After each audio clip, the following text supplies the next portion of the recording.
거대하던 일이 마무리되어 가는 시점, 마라톤으로 치면 이제 결승선이 보이는 그 지점.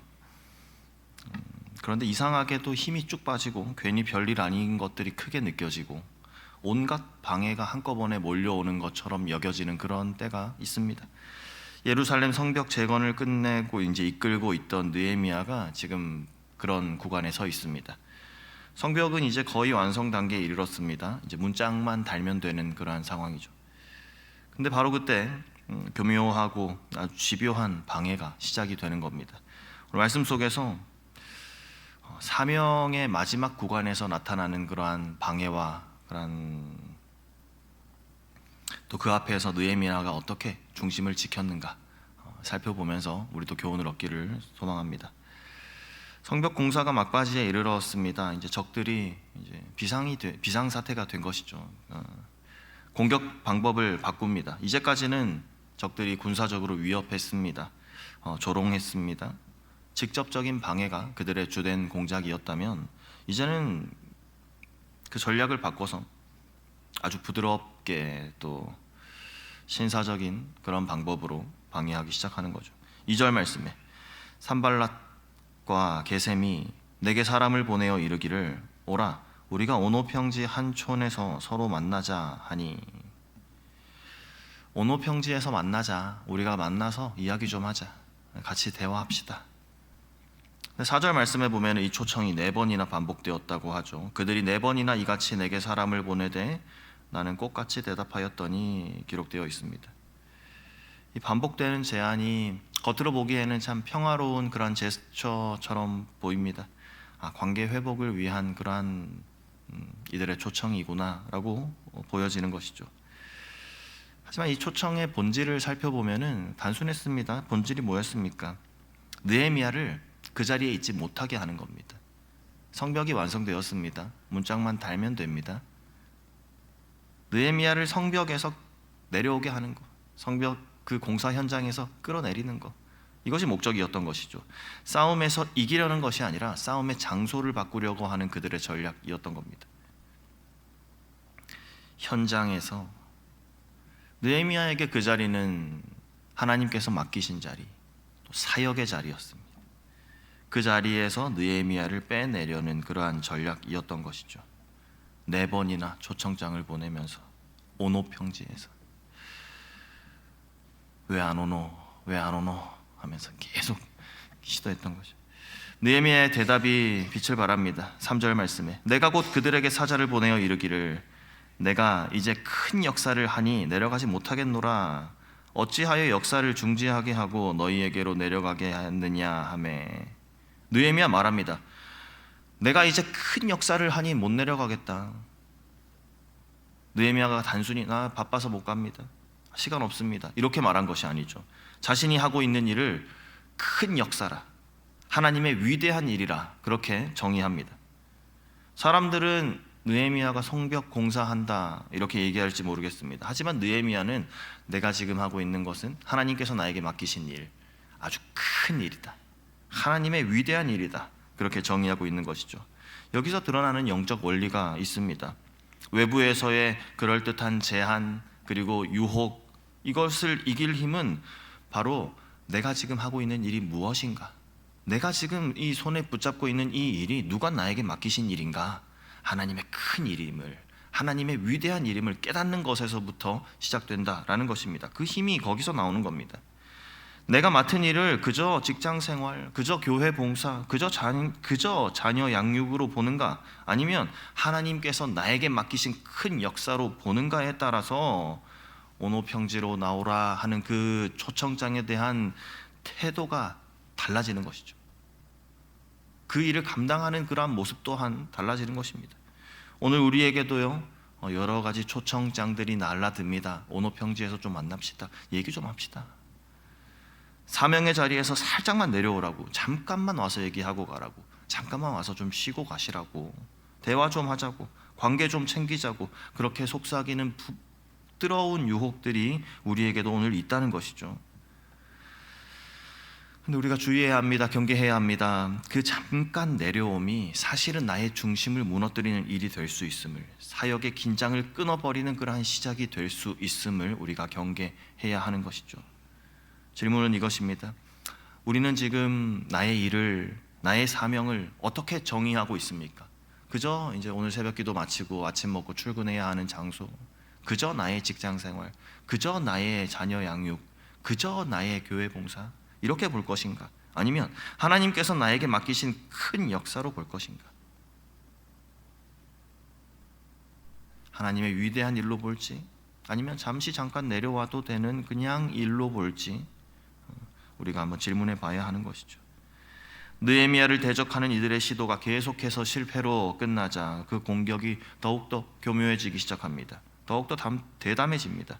이번에는 정치적으로 모함합니다. 여론전을 이용한 그러한 심리전이 또한 펼쳐지는 것이죠.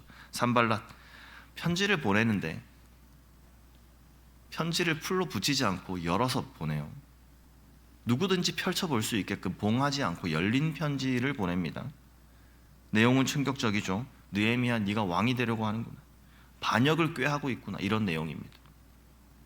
5절 말씀에 산발랏이 다섯 번째는 그 종자의 손에 봉하지 않는 편지를 들려 내게 보냈는데 그 글에 이르기를 이방 중에도 소문이 있고 가스문에도 말하기를 너와 유다 사람들이 모반하려 하여 성벽을 건축한다 하나니 내가 그 말과 같이 왕이 되려 하는도다. 당시 페르시아 제국에 이 이야기가 들어가게 되면은 느헤미야는 반역죄로 이제 처단되겠죠. 왕이 되려 한다. 반역죄로 이어질 수 있는 아주 치명적인 모함입니다. 그런데 이상한 점은 이 편지를 봉하지 않았다. 이런 편지는 협박이죠. 너 안 내려오면은 이렇게 다 왕이 되려 한다고 소문 낼 거야. 빨리 오노 평지로 와라. 개인적으로 느헤미야에게 이렇게 보내는 협박이 더 효과가 있을 것인데 왜 이렇게 공개적으로 누구든지 볼 수 있게끔 편지를 보냈을까요? 느헤미야를 향한 협박이 아니었던 거죠. 모든 사람들이 이걸 읽기를 바라는 겁니다. 그런 선전물의 효과가 있었던 것이죠. 수신인은 느헤미야였지만 실제 타겟은 성벽 위에서 일하는 사람들, 예루살렘 주민들, 지도자들 그 전체였습니다. 이 편지가 전하여지는 과정에서 그것이 읽혀지고 모든 사람들에게 회람되기를 원했던 그러한 전략이었던 것이죠. 그들의 마음속에 이제 이러한 불안을 심기를 원했던 겁니다. 혹시 우리가 열심히 하고 있는 이 성벽 건축이 반역자를 돕는 일이 되는 것은 아닐까라는 불안감이 이 주민들에게, 예루살렘 백성들에게, 이스라엘 백성들에게 심겨지게 되는 거죠. 우리가 계속해서 이 공사에 참여해도 되는 걸까? 이런 불안한 마음이 들기 시작하는 겁니다. 오늘로 치면은 느헤미야가 받은 이 열린 편지는 악성 댓글, 여론몰이, 또 가짜 뉴스 같은 것이었죠. 의도는 명확합니다. 리더 스스로 계속 일을 하고 싶어도 주변 사람들이 두려워집니다. 의심합니다. 주변 사람들이 떠납니다. 결국에는 그 리더가 스스로 그 일을 놓게끔 만드는 그런 목적에 일반적인 리더의 반응은 이럴 때 어떻겠습니까? 즉각적으로 해명하겠죠. 설명회를 열고 모든 힘을 자신을 변호하는 데 쏟을 것입니다. 하지만 느헤미야는 그 함정에 빠지지 않았습니다. 그는 성벽 공사를 멈추고 기자회견을 열지 않았습니다. 억울함을 풀기 위해서 그의 모든 에너지를 그쪽에 집중하지도 않았습니다. 그 대신에 느헤미야는 어떻게 했습니까? 아주 짧지만 강력한 기도를 하나님께 드립니다. 9절 하반절 말씀에 이제 내 손을 힘있게 하옵소서 하였더라. 느헤미야 기도합니다. 주여 이제 내 손을 견고하게 하옵소서. 이제 내 손에 힘이 있게 하옵소서. 느헤미야는 자신이 정말로 싸워야 할 자리가 어디인지 알았던 겁니다. 진짜 싸움터는 사람들의 입이 아니다. 여론이 아니다. 자신의 손이 약해지지 않도록, 자신의 마음이 무너지지 않도록 이것은 내 내면에서 일어나는 싸움이며 그곳에서 승리해야 할 싸움임을, 주님께서 주시는 힘으로 승리해야 하는 싸움임을 기억했던 겁니다. 우리도 오늘 이러한 압박들을 비슷하게 경험을 할 때가 있습니다. 보이지 않는 말들, 평판, 오해, 소문, 나에 대한 평가 설명하고 싶죠. 증명하고 싶습니다. 싸우고 싶은 마음이 올라오기도 합니다. 하지만 본문은 우리에게 이렇게 묻는 것이죠. 나는 지금 나의 에너지를 어디에 쓰려고 하는가? 사명을 이어가는 손을 견고하게 하는 데 쓰는가? 아니면 나를 이해시키고 관철시키려는데 그렇게 내 힘을 소진하려 하는 것은 아닌가? 이 사명의 마지막 구간을 통과하는 힘은 논쟁에서 이기는 능력이 아니라 내 손을 다시 붙드시는 하나님께 나를 내어 맡기는 그러한 짧은 기도에서 나오는 것입니다. 산발랏 도비아 계속해서 실패합니다. 외부의 회유, 여론전 이런 것에도 다 실패하게 되자 이제 마지막 공격은 느헤미야의 가장 가까운 곳에서 또 내밀한 그러한 그 위험한 형태로 다가오는 것이죠.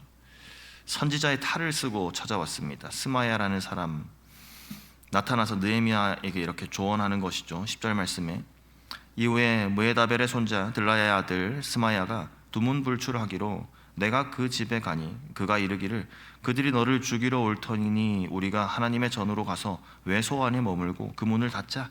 저들이 반드시 밤에 와서 너를 죽이리라 하기로.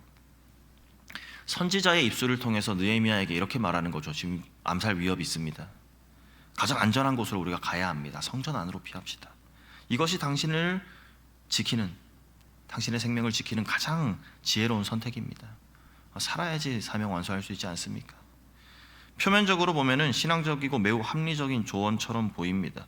성전, 안전, 생명, 지혜 이런 아주 듣기 좋은 단어들이 사용되죠. 그래서 듣는 이로 하여금 그래 상식적인 행동이다. 이렇게 내가 생명을 보존하는 것이 맞지라고 생각을 하게끔 만듭니다. 하지만 느헤미야는 이 말을 곧이곧대로 받아들이지 않습니다. 분별합니다.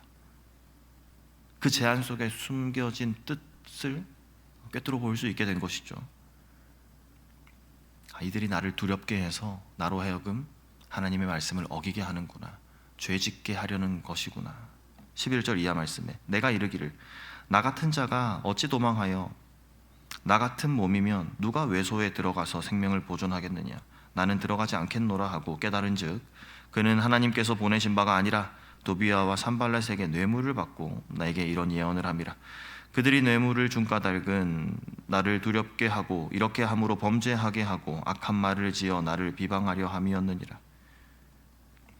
느헤미야 알았던 것이죠. 내가 갈 곳이 아닌데 율법에 따르면 제사장이 아닌 자가 갈 수 없는 곳. 느헤미야가 그 성전 깊은 곳 특별한 구역에 가는 것, 이것은 율법에 비춰봤을 때 불가능한 일이었다는 겁니다. 죄가 되는 일이었습니다. 두려움 때문에 이 경계를 넘게 된다면 자신이 목숨은 지킬 수 있었을지도 모르겠지만 하나님의 법을 어긴 지도자가 되어버리고 마는 것이죠. 리더십이 얼마나 치명적인 흠집이 생기게 되겠습니까? 또한 그렇게 느헤미야가 숨었을 때 백성들 얼마나 요동하겠습니까? 리더가 먼저 숨어버리면 백성들은 공포에 휩싸이지 않겠습니까? 우리 리더도 숨었는데 우리는 이제 어떻게 해야 할까? 그 두려움이 순식간에 번지고 사명이 무너져 버리고 말 것입니다. 느헤미야가 기준을 세운 것은 분명합니다. 이 선지자의 말이 나에게 어떻게 얼마나 거룩하게 들리는가 이것이 아니라 이 말의 출처가 어디인가, 그리고 이 말을 따르게 될 때 어떤 결과에 내가 도달하게 될 것인가 정확하게 그렇게 판단했던 것이죠. 조언이 아무리 신앙적인 언어로 또 긍정적인 말들로 포장되었다 할지라도 결국에 나를 두렵게 만들어서 하나님의 말씀을 어기게 만든다면, 사명을 중단시키는 그러한 방향으로 나를 이끌게 된다면 그 말은 하나님께로부터 온 말이 아닌 것입니다. 비슷한 시험 우리도 경험할 수 있지 않겠습니까? 요즘 너무 무리하시는 거 아니에요? 좀 쉬시고 내려놓으셔야죠. 가정도 중요하고 건강도 중요한데 사명은 건강 챙기고 가정 챙기고 나중에 할 수 있는 거 아닙니까? 지금은 숨을 때입니다. 조용히 좀 피해 계세요. 이런 말들이 항상 틀린 말은 아니겠지만 실제로 쉼이 필요하고 속도 조절을 해야 할 때도 있을 수도 있습니다. 분별해야 할 질문인 겁니다. 이 질문이, 이 조언이 과연 나의 사명을 지킬 수 있도록 돕는 질문인가? 아니면 내 마음 가운데 두려움을 키워내서 사명의 자리에서 도망치도록 만드는 그러한 말인가? 사단의 가장 교묘한 전략, 노골적인 유혹이 아니라 아주 신앙적인 언어로 포장된 그러한 두려움일 때가 있다는 것이죠. 맞습니다. 느헤미야를 향한 이 모든 방해 공작의 목적은 한 가지였습니다. 느헤미야를 이 사명의 자리에서 떠나게 하는 것, 그 자리를 이탈하게 하는 것이 목적이었습니다. 하나님께서 부르신 자리를 이탈하게 하는 것이죠. 본문을 살펴보는 가운데 우리에게 또 말씀은 이렇게 질문합니다. 그렇다면 우리가 지켜야 할 사명의 자리는 어디입니까? 우리가 지금 지켜서 있어야 할 성벽 위의 자리는 어디인가요? 사역의 자리, 공동체 안에서, 또 가정에서 부모의 자리, 직장에서의 그 성실함으로 감당해야 할 자리, 또 보이지 않는 기도의 자리일 수 있습니다. 그곳에서부터 받게 되는, 오늘 평지에서 얘기 좀 합시다, 그런 초청장들이 우리에게 날아들 때 관계라는 이름으로, 또 여론이라는, 비판이라는, 그러한 평판이라는 이름으로, 또 심지어는 신앙적인 조언이라는 이름으로 우리를 그 자리에서 이탈하게끔 하는 그러한 초청장들이 날아올 때, 느헤미야는 마지막까지 이렇게 말합니다. 우리도 이렇게 말할 수 있으면 좋겠습니다. 나는 내려가지 않겠습니다. 주님께서 세우신 큰 역사의 자리에 주님과 함께 서시는, 또 그곳에서 주님 주시는 힘으로 승리하시는 저와 우리 모두가 되게 하시기를 간절히 소망합니다. 아멘. 함께 기도하겠습니다.